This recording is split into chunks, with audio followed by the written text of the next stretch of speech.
ಬೆಂಗಳೂರು ಮಾತ್ರವಲ್ಲದೆ ರಾಜ್ಯದ ಹಲವು ಪ್ರಮುಖ ದೇಗುಲಗಳು ಬಂದಾಗಲಿದ್ದು ಪೂಜೆ ದರ್ಶನದ ಸಮಯದಲ್ಲೂ ಬದಲಾವಣೆ ಆಗಲಿದೆ. ಇಂದು ಹಲವು ದೇವಾಲಯಗಳಲ್ಲಿ ಪೂಜೆ ಸಮಯ ಬದಲಾವಣೆ ಆಗ್ತಿದೆ. ಮೈಸೂರಿನ ಚಾಮುಂಡೇಶ್ವರಿ ದೇವಸ್ಥಾನ ರಾತ್ರಿ 9 ಗಂಟೆಗೆ ಬಂದ್ ಆಗಲಿದೆ. ಗ್ರಹಣ ಆರಂಭ ಅಂತ್ಯಕಾಲದಲ್ಲಿ ವಿಶೇಷ ಪೂಜೆ ನಡೆಯಲಿದ್ದು ಈ ವೇಳೆ ಭಕ್ತರ ಪ್ರವೇಶಕ್ಕೆ ನಿರ್ಬಂಧ ವಿಧಿಸಲಾಗ್ತಿದೆ. ಇನ್ನು ನಂಜನಗೂಡು ಶ್ರೀಕಂಠೇಶ್ವರ ದೇವಸ್ಥಾನ ರಾತ್ರಿ 8 ಗಂಟೆಗೆ ಬಂದ್ ಆಗುತ್ತೆ. ಹಾಗೆ ಕೊಪ್ಪಳದ ಹುಲಿಗೆಮ್ಮ ಅಂಜನಾದ್ರಿಯಲ್ಲಿ ಸಂಜೆ 5ರ ಬಳಿಕ ದರ್ಶನ ಇರೋದಿಲ್ಲ.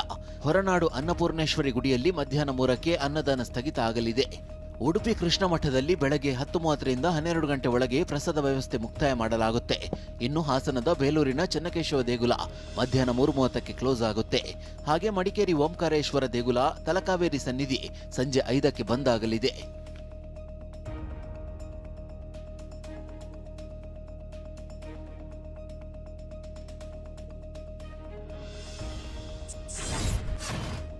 ಧರ್ಮಸ್ಥಳದಲ್ಲಿ ಶವ ಹೊತ್ತಿದ್ದಾಗಿ ಹೇಳಿದ್ದ ಪ್ರಕರಣದಲ್ಲಿ ಬಂಧನವಾಗಿರೋ ಬುರುಡೆ ಚಿನ್ನಯ್ಯನನ್ನ 14 ದಿನ ನ್ಯಾಯಾಂಗ ಬಂಧನಕ್ಕೆ ನೀಡಲಾಗಿದ್ದು ಶಿವಮೊಗ್ಗ ಜೈಲಿಗೆ ಶಿಫ್ಟ್ ಮಾಡಲಾಗಿದೆ. ಆರೋಪಿ ಚಿನ್ನಯ್ಯನನ್ನ ಪೊಲೀಸರು ಶಿವಮೊಗ್ಗ ಜೈಲಿಗೆ ಸ್ಥಳಾಂತರಿಸಿದ್ದಾರೆ. ದಕ್ಷಿಣ ಕನ್ನಡ ಜಿಲ್ಲೆ ಬೆಳ್ತಂಗಡಿ ಜಿಎಂಎಫ್ಸಿ ಕೋರ್ಟ್ ಆದೇಶ ಹಿನ್ನೆಲೆ ಮಧ್ಯರಾತ್ರಿ 1:20ಕ್ಕೆ ಶಿವಮೊಗ್ಗ ಜೈಲಿಗೆ ಚಿನ್ನಯ್ಯ ಸ್ಥಳಾಂತರ ಮಾಡಲಾಗಿದೆ. ಶಿವಮೊಗ್ಗ ಜೈಲಿನ ಕಾವೇರಿ ಬ್ಯಾರಕ್ನಲ್ಲಿರುವ ಆರೋಪಿ ಚಿನ್ನಯ್ಯನನ್ನ ಭದ್ರತೆಯ ದೃಷ್ಟಿಯಿಂದ ಶಿವಮೊಗ್ಗ ಜೈಲಿಗೆ ಸ್ಥಳಾಂತರ ಮಾಡಲಾಗಿದೆ. ಶಿವಮೊಗ್ಗ ಜಿಲ್ಲಾ ಕೇಂದ್ರ ಕಾರಾಗೃಹ ಹೈಟೆಕ್ ಜೈಲಾಗಿದ್ದು ಕೆಲ ದಿನಗಳ ಕಾಲ ಕಾವೇರಿ ಬ್ಯಾರಕ್ನಲ್ಲಿ ಚಿನ್ನಯ್ಯ ಉಳಿಯಲಿದ್ದಾನೆ. ಆತನ ನಡವಳಿಕೆ ನೋಡಿ ಬೇರೆ ಬ್ಯಾರಕ್ಗೆ ಸ್ಥಳಾಂತರ ಸಾಧ್ಯತೆ ಇದೆ.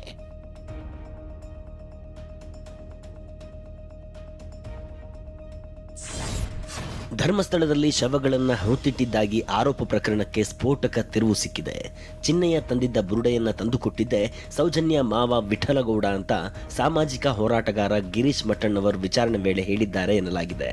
ಬುರುಡೆ ಪ್ರಕರಣದಲ್ಲಿ ಸೌಜನ್ಯ ಮಾವ ವಿಠಲಗೌಡನನ್ನ ವಿಚಾರಣೆಗೆ ಒಳಪಡಿಸಲಾಗಿದೆ. ಬುರುಡೆ ಪ್ರಕರಣದಲ್ಲಿ ತಮಿಳುನಾಡಿನ ಕಾಂಗ್ರೆಸ್ ಸಂಸದ ಸಸಿಕಾಂತ್ ಸೆಂಥಿಲ್ ಕೈವಾಡ ಇದೆ ಅಂದಿದ್ದ ಜನಾರ್ದನ ರೆಡ್ಡಿ ವಿರುದ್ಧ ಮಾನನಷ್ಟ ಮೊಕದ್ದಮೆ ದಾಖಲಿಸಲಾಗಿದೆ. ಬೆಂಗಳೂರಿನ ಸಿಟಿ ಸಿವಿಲ್ ಕೋರ್ಟ್ಗೆ ಆಗಮಿಸಿದ ಸಂಸದ ಸೆಂಥಿಲ್ ಮೊಕದ್ದಮೆ ದಾಖಲಿಸಿದ್ದಾರೆ. ಇನ್ನು ಬುರುಡೆ ಪ್ರಕರಣದ ಬಗ್ಗೆ ನನಗೆ ಗೊತ್ತೇ ಇರಲಿಲ್ಲ. ಕರ್ನಾಟಕದ ಸಂಪತ್ತು ಲೂಟಿ ಹೊಡೆದು 7 ವರ್ಷ ಜೈಲಲ್ಲಿದ್ದವರು ನನ್ನ ವಿರುದ್ಧ ಆರೋಪ ಮಾಡಿದ್ದಾರೆ ಅಂತ ಸೆಂಥಿಲ್ ತಿರುಗೇಟು ನೀಡಿದ್ದಾರೆ.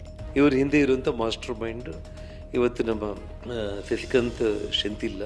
ಕರ್ನಾಟಕದ ಸಂಪತ್ತನ್ನು ಲೂಟಿ ಮಾಡಿ ಕರ್ನಾಟಕದ ಸಂಪತ್ತನ್ನು ಲೂಟಿ ಹೊಡೆದು ಜಡ್ಜಿಗಳಿಗೆ ಬಿಟ್ಟಿಲ್ಲ, ಅವರನ್ನು ಇದು ಮಾಡಲಿಕ್ಕೆ ಹೊರಟಿರೋ ವ್ಯಕ್ತಿಯನ್ನು ಅವರು ಬಂದು ಇಂಥ ಆರೋಪಗಳು ಹೇಳುವುದು. ಧರ್ಮಸ್ಥಳ ಕೇಸಲ್ಲಿ ಆರೋಪಿಗಳು ಅವ್ರು ಯಾರಾದ್ರೂ ನಿಮ್ಗೆ ಪರಿಚಯ ಇದ್ದಾರೆ? ಯಾರು ಪರಿಚಯ ಇಲ್ಲ. ಧರ್ಮಸ್ಥಳ ಪ್ರಕರಣದಲ್ಲಿ ನನ್ನ ವಿರುದ್ಧ ರಾಜಕೀಯ ಷಡ್ಯಂತ್ರ ನಡೆದಿದೆ ಅಂತ ಸಂಸದ ಸೆಂಥಿಲ್ ಆರೋಪಿಸಿದ್ದಾರೆ. ಸಂಸದನಾಗಿ ಬುರುಡೆ ಹಿಡಿದುಕೊಂಡು ಓಡಾಡುತ್ತಿದ್ದೇನೆ ಅಂತಾರೆ. ತಮಿಳುನಾಡಿನಲ್ಲಿ ಮಾಜಿ ಐಪಿಎಸ್ ಅಧಿಕಾರಿಯೊಬ್ಬರು ಇದ್ದಾರೆ. ಅವರಿಗೆ ಬೇಗನೆ ಬುರುಡೆ ಸಿಗುತ್ತೆ ಅಂತ ಪರೋಕ್ಷವಾಗಿ ಅಣ್ಣಾಮಲೈ ಬಗ್ಗೆ ಸೆಂಥಿಲ್ ಟಾಂಗ್ ಕೊಟ್ಟಿದ್ದಾರೆ.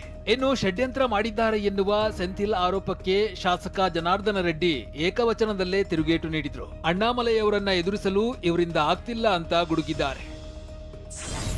ಮಾನನಷ್ಟ ಕೇಸ್ ದಾಖಲಿಸಿದ ಸಸಿಕಾಂತ್ ಸೆಂಥಿಲ್ ನಡಿಗೆ ಪ್ರತಿಕ್ರಿಯಿಸಿದ ಜನಾರ್ದನ ರೆಡ್ಡಿ ಕೇಸ್ ಹಾಕಿದ್ದು ಸಂತೋಷ ಅಂದಿದ್ದಾರೆ. ಮೊಕದ್ದಮೆಯನ್ನ ಎದುರಿಸಲು ಸಿದ್ಧನಿದ್ದೀನಿ, ಕೇಸ್ ಹಾಕಿ ಕೈ ತೊಳೆದುಕೊಳ್ಳೋ ಯತ್ನ ಮಾಡಿದ್ದಾರಷ್ಟೇ ಅಂತ ಜನಾರ್ದನ್ ರೆಡ್ಡಿ ಹೇಳಿದ್ದಾರೆ. ಇನ್ನು ಎಡಪಂಥೀಯ ಕೆಲ ಶಕ್ತಿಗಳು ಧರ್ಮಸ್ಥಳದ ಬಗ್ಗೆ ಮಾತನಾಡಿದ್ದಾರೆ ಅಂತ ರೆಡ್ಡಿ ಹೇಳಿದ್ದಾರೆ. ಶ್ರೀ ಕ್ಷೇತ್ರ ಧರ್ಮಸ್ಥಳ ವಿರುದ್ಧ ಅಪಪ್ರಚಾರ ಮತ್ತು ಷಡ್ಯಂತ್ರ ಮಾಡಿರುವ ಆರೋಪ ಪ್ರಕರಣದಲ್ಲಿ ಕೇರಳದ ಯೂಟ್ಯೂಬರ್ ಮನಾಫ್ಗೆ ಎಸ್ಐಟಿ ನೋಟಿಸ್ ಜಾರಿ ಮಾಡಿದೆ. ಆದರೆ ಸೋಮವಾರ ವಿಚಾರಣೆಗೆ ಬರುವುದಾಗಿ ಮನಾಫ್ ತಿಳಿಸಿರುವ ಮಾಹಿತಿ ಇದೆ. ಚಿನ್ನಯ್ಯ ಪ್ರಕರಣಕ್ಕೆ ಸಂಬಂಧಿಸಿದಂತೆ ವಿಚಾರಣೆಗೆ ಬರಲು ಸೂಚಿಸಲಾಗಿತ್ತು. ಈ ಪ್ರಕರಣದ ಬಗ್ಗೆ ನಿಮಗೆ ಮಾಹಿತಿ ಇರುವಂತೆ ತೋರುತ್ತಿದೆ. ಆದ್ರಿಂದ ಏನಾದರೂ ಸಾಕ್ಷ್ಯ ಇದ್ರೆ ತನ್ನಿ. ಎಲೆಕ್ಟ್ರಾನಿಕ್ ದಾಖಲೆ ಸೇರಿದಂತೆ ಸಾಕ್ಷ್ಯವನ್ನ ತರಲು ಎಸ್ಐಟಿ ತಿಳಿಸಿತ್ತು. ಬುರುಡೆ ಪ್ರಕರಣದ ಬಗ್ಗೆ ಯೂಟ್ಯೂಬ್ನಲ್ಲಿ ಕಥೆ ಕಟ್ಟಿದ್ದ ಮನಾಫ್ ಶಿರೂರು ಗುಡ್ಡ ಕುಸಿತ ದುರಂತದ ಲಾರಿ ಮಾಲೀಕನಾಗಿದ್ದಾನೆ. ಕೇರಳ ಭಾಗದ ಯೂಟ್ಯೂಬರ್ ಕೂಡ ಆಗಿರುವ ಮನಾಫ್ ಜಯಂತ್ ಮೂಲಕ ಬುರುಡೆ ಕತೆ ಕೇರಳಕ್ಕೂ ಹಬ್ಬಿಸಿದ್ದ. ಕೋರ್ಟ್ಗೆ ಬುರುಡೆ ಕೊಟ್ಟ ದಿನವೇ ಬುರುಡೆ ವಿಡಿಯೋವನ್ನ ಅಪ್ಲೋಡ್ ಮಾಡಿದ್ದ. ಬಳಿಕ ಮಹೇಶ್ ಶೆಟ್ಟಿ ತೆಮರೋಡಿ ಮನೆಗೆ ಭೇಟಿ ನೀಡಿದ್ದ. ಹೀಗಾಗಿ ಬುರುಡೆ ವಿಡಿಯೋ ಮೂಲವನ್ನ ಕೆದಕೋದಕ್ಕೆ ಎಸ್ಐಟಿ ಮುಂದಾಗಿದೆ. ಜೊತೆಗೆ ಗಿರೀಶ್ ಮಟ್ಟಣ್ಣನವರ್ 2ನೇ ದಿನ ವಿಚಾರಣೆಯನ್ನ ನಡೆಸಲಾಗಿದೆ. ಧರ್ಮಸ್ಥಳದ ಬುರುಡೆ ಕೇಸ್ನ ಉರುಳು ಕೇರಳದ ಕಮ್ಯುನಿಸ್ಟ್ ಪಕ್ಷದ ಸಂಸದ ಸಂತೋಷ್ ಕುಮಾರ್ ಕೊರಳಿಗೂ ಸುತ್ತಿಕೊಂಡಿದೆ. ಆರೋಪಿ ಚಿನ್ನಯ್ಯ, ಗಿರೀಶ್ ಮಟ್ಟಣ್ಣನವರ್, ಜಯಂತ್ ಗ್ಯಾಂಗ್ ಕೇರಳಕ್ಕೆ ಬುರುಡೆ ತೆಗೆದುಕೊಂಡು ಹೋಗಿ ಸಂಸದ ಸಂತೋಷ್ರನ್ನ ಭೇಟಿ ಮಾಡಿದ್ದ ಬಗ್ಗೆ ಎಸ್ಐಟಿಗೆ ಸಾಕ್ಷ್ಯ ಸಿಕ್ಕಿದೆ. ಕುಡ್ಲಾ ರ್ಯಾಂಪೇಜ್ ಯೂಟ್ಯೂಬರ್ ಜುಲೈನಲ್ಲೇ ಕೇರಳದ ಸಂಸದನ ಸಂದರ್ಶನವನ್ನ ಮಾಡಿದ್ದ. ಕೇರಳ ಸಂಸದ ಸಂತೋಷ್ ಕುಮಾರ್ ಧರ್ಮಸ್ಥಳ ಪ್ರಕರಣದ ಬಗ್ಗೆ ಅತೀವ ಆಸಕ್ತಿಯನ್ನ ಹೊಂದಿದ್ದ. ಸರ್ಕಾರ ಬುರುಡೆ ಪ್ರಕರಣವನ್ನ ಎಸ್ಐಟಿಗೆ ಕೊಡುವ ಮೊದಲೇ ಸಂದರ್ಶನ ನಡೆದಿತ್ತು. ಕೇರಳದಲ್ಲಿ ಸಂಸದನನ್ನ ಬುರುಡೆ ಗ್ಯಾಂಗ್ ಭೇಟಿಯಾದ ವೇಳೆ ಸಂದರ್ಶನ ನೀಡಿರುವ ಸಾಧ್ಯತೆ ಇದೆ. ಜುಲೈ 17ರಂದು ಕುಡ್ಲಾ ರ್ಯಾಂಪೇಜ್ ಯೂಟ್ಯೂಬ್ನಲ್ಲಿ ಈ ಸಂದರ್ಶನ ಪ್ರಸಾರವಾಗಿದೆ. ಧರ್ಮಸ್ಥಳದ ಹೆಸರನ್ನ ಉಳಿಸಲು ಧರ್ಮ ಸಂರಕ್ಷಣಾ ಯಾತ್ರೆಗಳು ನಡೀತಾ ಇವೆ. ಆದ್ರೆ ಇತ್ತ ಧರ್ಮ ಸಂರಕ್ಷಣಾ ಯಾತ್ರೆ ಕರೆಯೋಲೆ ನೀಡಲು ತೆರಳಿದ್ದಾಕೆಗೆ ಲೈಂಗಿಕ ಕಿರುಕುಳವನ್ನ ನೀಡಲಾಗಿದೆ. ಆರೋಪಿ ಕುಂದಾಪುರ ತಾಲೂಕಿನ ಶ್ರೀ ರಟ್ಟೇಶ್ವರ ದೇವಸ್ಥಾನದ ವ್ಯವಸ್ಥಾಪನಾ ಸಮಿತಿ ಮುಖ್ಯಸ್ಥ ನವೀನ್ ಶೆಟ್ಟಿ ಮೇಲೆ ಲೈಂಗಿಕ ಕಿರುಕುಳವನ್ನ ನೀಡಿದ ಆರೋಪ ಕೇಳಿ ಬಂದಿದೆ. ಕನ್ನಡ ಅಂದ್ರೆ ತುಂಬಾ ಕಡೆಯಾಗಿ ಕಾಣೋದನ್ನ ನನಗೆ ಉಪ್ಪಿ ಸಾರ್ಗೆ ಇನ್ನೊಂದಿಬ್ಬರು ಮೂರಿಗೆ ಎಲ್ಲರಿಗೂ ಎಂಡಿಗೆ ಇದ್ ಮಾಡ್ರೆ ಇವ್ರೇನೋ ಈ ಫುಟೇಜ್ಗೋಸ್ಕರ ಮಾಡ್ದಂಗಿರುತ್ತೆ ಇದು. IVF ಮೂಲಕ ಅವಳಿ ಮಕ್ಕಳಿಗೆ ಅಮ್ಮ ಆಗುವ ಸಂಭ್ರಮದಲ್ಲಿದ್ದ ನಟಿ ಭಾವನಾ ಹೆಣ್ಣು ಮಗುವಿಗೆ ಜನ್ಮ ನೀಡಿದ್ದಾರೆ. ಆದರೆ ಭಾವನಾ ರಾಮಣ್ಣರ ಅವಳಿ ಮಕ್ಕಳ ಪೈಕಿ ಒಂದು ಮಗು ಜಗತ್ತಿಗೆ ಕಾಲಿಡೋ ಮೊದಲೇ ಕಣ್ಮುಚ್ಚಿದೆ. Rowdy sheeter Shivaprakash alias Beklu Shiva ಕೊಲೆ ಪ್ರಕರಣದ 16 ಆರೋಪಿಗಳನ್ನ ರೌಡಿ ಪಟ್ಟಿಗೆ ಸೇರಿಸಲಾಗಿದೆ. ಪ್ರಮುಖ ಆರೋಪಿ ಜಗದೀಶ್ ಅಲಿಯಾಸ್ ಜಗ್ಗಾ ವಿರುದ್ಧ ಬೆಂಗಳೂರಿನ ಭಾರತೀನಗರ ಠಾಣೆ ಪೊಲೀಸರು ರೌಡಿ ಶೀಟ್ ಓಪನ್ ಆಗಿದೆ. 2000 ಇಸವಿಯಲ್ಲಿ ಇಂದಿರಾನಗರ ಠಾಣೆಯಲ್ಲಿ ಮೊದಲಿಗೆ ರೌಡಿ ಶೀಟ್ ಓಪನ್ ಆಗಿತ್ತು. ಅನಂತರ ಜಗದೀಶ್ ಇಂದಿರಾನಗರದಿಂದ ಹೆಣ್ಣೂರಿಗೆ ಶಿಫ್ಟ್ ಆಗಿದ್ದ. ಹೆಣ್ಣೂರು ಠಾಣೆಯಲ್ಲೂ ಜಗದೀಶ್ ವಿರುದ್ಧ ರೌಡಿ ಶೀಟ್ ಓಪನ್ ಆಗಿತ್ತು. ಆದರೆ 2023ರಲ್ಲಿ ರಾಜಕೀಯ ಪ್ರಭಾವ ಬಳಸಿ ರೌಡಿ ಶೀಟ್ ತೆಗೆಸಲಾಗಿತ್ತು. 10 ಠಾಣೆಯಲ್ಲಿ 16ಕ್ಕೂ ಹೆಚ್ಚು ಕ್ರಿಮಿನಲ್ ಕೇಸ್ಗಳಿದ್ರು ರೌಡಿ ಪಟ್ಟಿಯಿಂದ ಕೈ ಬಿಡಲಾಗಿತ್ತು. ಇದೀಗ ರೌಡಿ ಶೀಟರ್ ಬೆಕ್ಲು ಶಿವ ಕೊಲೆ ಪ್ರಕರಣದಲ್ಲಿ ಬಂಧನವಾಗಿರುವ ಜಗದೀಶ್ನನ್ನ ಮತ್ತೆ ರೌಡಿ ಶೀಟ್ ಪಟ್ಟಿಗೆ ಸೇರಿಸಲಾಗಿದೆ.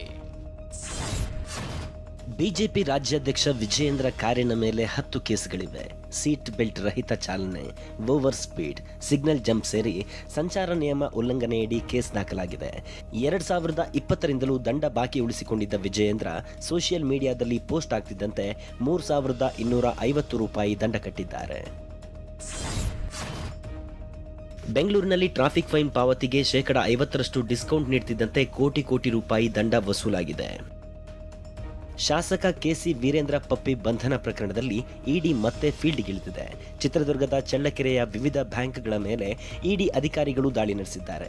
ವೀರೇಂದ್ರ ಪಪ್ಪಿ ಸಂಬಂಧಿತ 17 ಅಕೌಂಟ್ಗಳ ಬಗ್ಗೆ ಮಾಹಿತಿ ಜಾಲಾಡಿದ್ದಾರೆ.